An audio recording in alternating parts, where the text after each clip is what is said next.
What's up, YouTube? This is Too Raw for TV. So let me give you an analogy right quick. This might not be the most perfect analogy, but how would you feel if you were in a class, right, and you studied hard?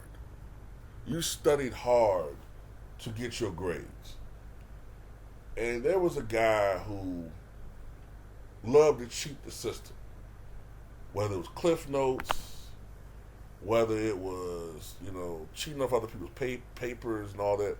But how would you like this? There's a guy from Akron that's in your class, and he's struggling. He has an F average. But he goes to the teacher, and the teacher arranges so that he gets to work with the top two students in the class. And not only do they give him the answers,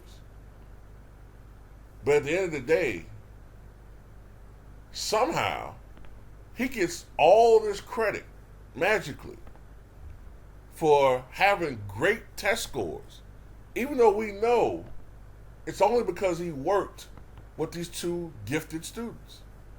They don't get credit, though. He gets it. Even though when he was by himself, he struggled. That's how I look at it right now with LeBron James. If he goes to another team, especially a team like we know that's more than likely going to be a team that's already set up to be a winning team.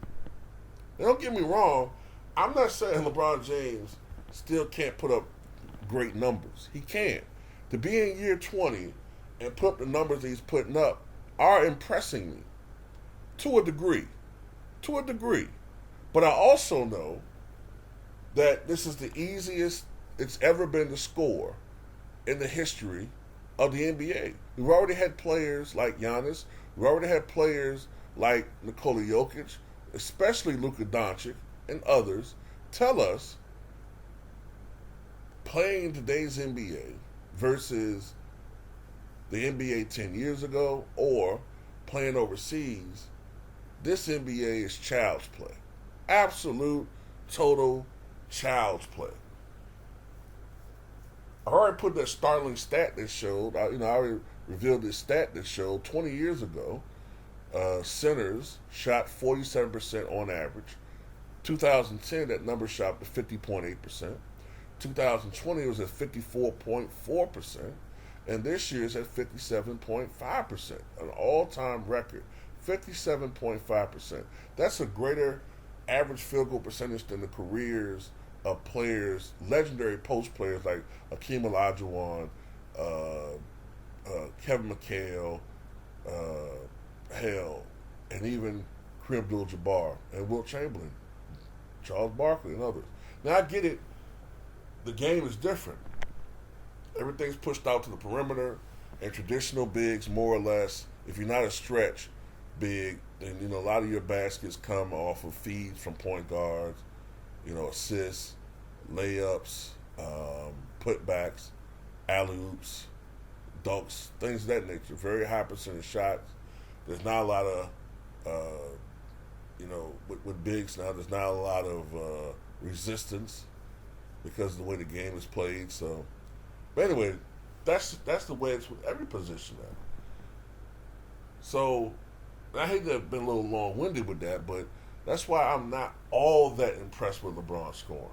I'm somewhat impressed, but not all that impressed.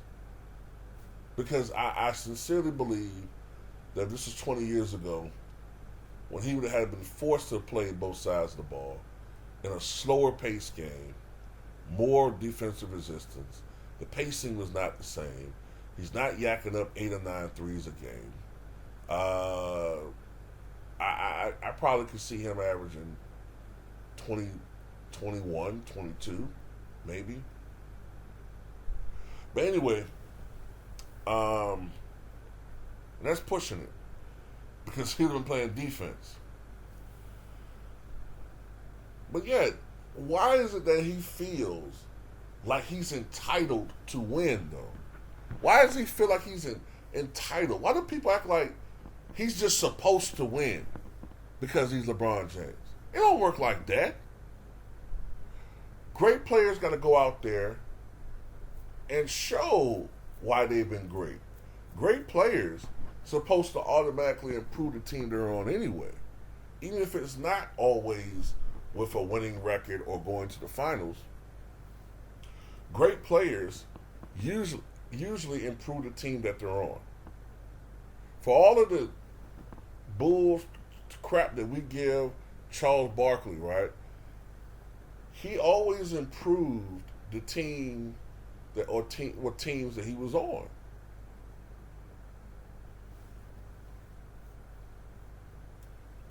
Akeem Olajuwon, another one. Michael Jordan, even with the Wizards, he generally improved the team that he was on.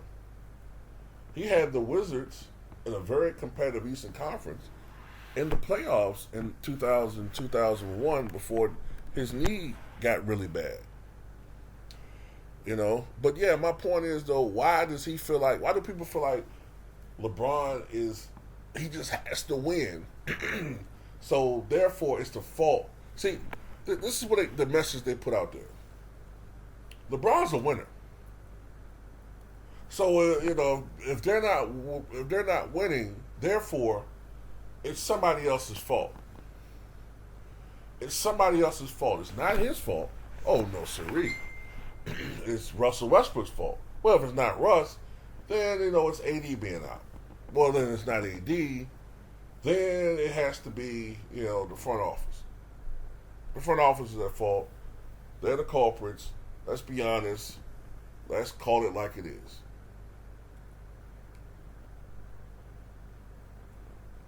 We know the truth. But at the end of the day, it is what it is.